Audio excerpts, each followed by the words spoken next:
People often worry about dysfunctionality and conflict in their team. A typical response to conflict is to avoid getting to the root of the problem and break for a coffee instead. Presumably they hope that a coffee will help restore harmony. In Cambridge we refer to these as cappuccino teams. Nice, but not particularly effective. What few people realize is that even the most effective teams will be dysfunctional at times, and there are good reasons for this. Teams composed of high-performing individuals will always be subject to contradictory tensions, like cooperation and rivalry, trust and vigilance. These tensions can help teams perform.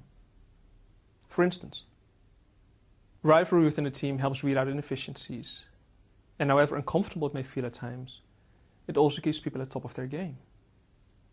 Besides, high performers are naturally competitive, and not to allow them to express their competitive nature is to deny them something that's very much part of who they are. And this can make teams feel psychologically unsafe. So here are 3 ways to become more comfortable with team conflict. First, be careful not to confuse what things feel like with what they really are like.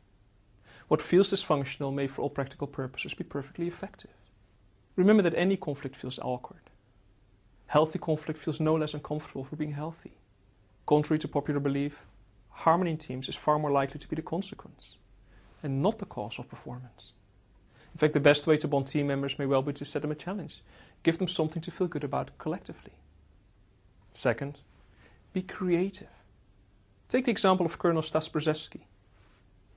He was in charge of a dysfunctional US Army rowing crew at West Point. Figuring that the root of the problem was a lack of trust, he and his rowers lined up and wrestled each other in pairs. The exercise made teammates realize just how physically strong and how competitive they were. When it came to the next big race, they performed far better than they ever had in practice. The conflict the colonel faced was potentially corrosive. Conflict that's far healthier is based on differences of opinion. And this brings me to my final piece of advice. Remind your team that the differences of opinion are inevitable, but also useful.